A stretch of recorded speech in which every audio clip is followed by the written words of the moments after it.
What if the most sacred thing in the universe is hidden inside you?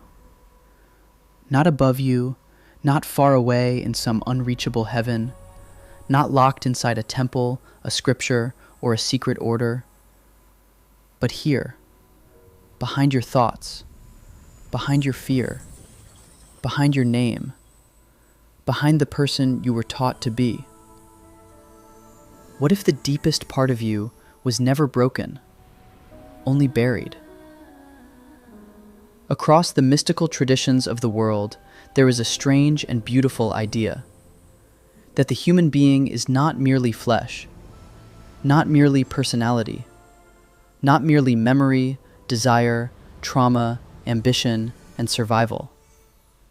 Inside the human being, there is a hidden light, a point of divine origin, a spark from beyond this world. The Gnostics called it the divine spark. The Hermeticists spoke of the higher self. The Sufis spoke of the polished heart reflecting divine light. The Kabbalists spoke of the soul rooted in higher worlds. Plato spoke of the soul remembering what it once knew. Different languages, different symbols, but the same whisper. You are more than you think you are. Tonight, we enter the mystery of the divine spark, the forgotten light inside the soul, the part of you that cannot be owned, cannot be corrupted, cannot be destroyed, only forgotten, and perhaps remembered again. The divine spark, the hidden light inside you. In Gnostic thought, the human being carries a fragment of light from the highest reality. This spark does not belong to the lower world of fear, confusion, and forgetfulness. It comes from the pleroma, the fullness, the realm of divine wholeness beyond ordinary reality. But when the soul enters the material world, it forgets. It becomes wrapped in body, wrapped in desire, wrapped in pain, wrapped in identity. It learns a name, a story, a wound, a role. And slowly, the infinite begins to believe it is small. That is the tragedy. Not that the light is gone, but that the light has forgotten itself. The divine spark is not the ego. It is not the voice in your head trying to win, prove, possess, or control. It is quieter than that, deeper, still. It is the witness behind experience, the awareness that watches the thoughts, the silence beneath emotion, the center that remains present while everything else changes. Your body changes. Your desires change. Your fears change. Your opinions change. Your life changes. But something in you has been watching the entire time. That watcher is not anxious. It is not desperate. It does not need applause. It does not need permission. It simply is. That is where the spark begins to show itself. Many traditions describe life as a kind of forgetting. You learn language. You learn rules. You learn fear. You learn what gets approval. You learn what must be hidden. You learn who you are supposed to be. And layer by layer, the original light becomes covered. Not destroyed, covered. Like a mirror buried under dust. The Sufis speak of polishing the heart. The heart, in this view, is not merely emotion. It is an organ of perception. When clouded by ego, envy, fear, and illusion, it reflects distortion. But when polished through sincerity, remembrance, love, discipline, and silence, it reflects the divine. Not because God was absent, but because the mirror was unclear. Maybe awakening is not becoming something new. Maybe awakening is cleaning what was always there. The Hermetic traditions speak of ascent. The soul rises from the dense to the subtle, from instinct to mind, from mind to spirit, from fragmentation to unity. The alchemists express the same idea through symbols. Lead becomes gold. The crude becomes luminous. the scattered becomes whole. The deeper alchemy is human. The lead is unconscious life. The gold is awakened being. The divine spark is the hidden gold inside the ordinary self, and the great work is learning how to reveal it. What if your life is not just a sequence of events? What if your life is an alchemical furnace? Every loss, every longing, every failure, every moment you thought would destroy you. What if all of it was heat, not punishment? Heat. The pressure that separates hidden gold from the false self. This does not make suffering good. It means something strong can be made from it. The divine spark survives the fire. In Gnosticism, the world can be described as a place of illusion. But the positive secret is this: the illusion cannot fully win, because the spark remains, even when the person is lost, even when the mind is confused, even when life becomes heavy. Something inside still knows. Maybe faintly, maybe silently, but it knows. This is why certain moments feel like remembering. A song opens something in you. A dream leaves you changed. A stranger says one sentence and it cuts through years of noise. You stand under the night sky and suddenly feel ancient. You sit in silence and realize you are not your thoughts. For a moment, the dust clears. The mirror shines. The spark recognizes itself. I was never only this. That recognition is gnosis. Not belief, not theory, direct knowing.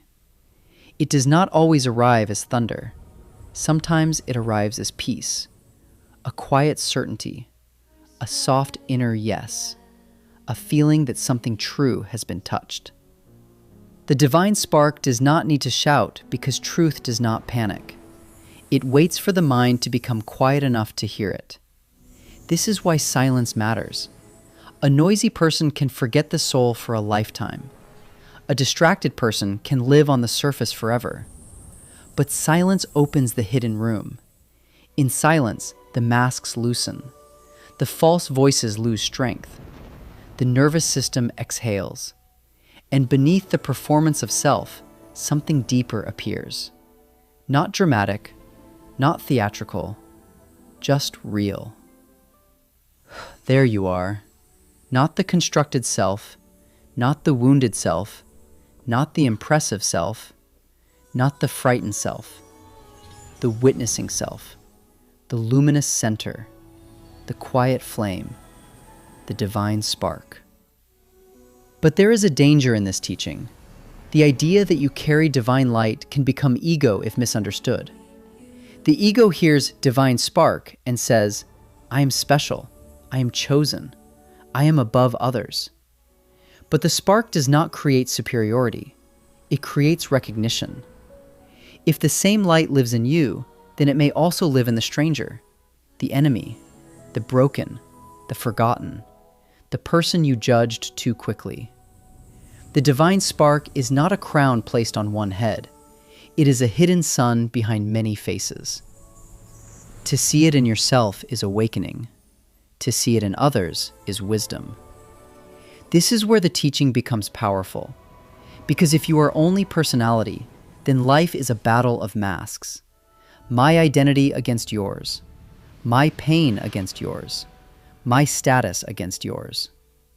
But if there is a spark beneath the mask, then something sacred exists behind every human drama. Not always visible, not always expressed. Sometimes buried under cruelty, fear, ignorance, or madness.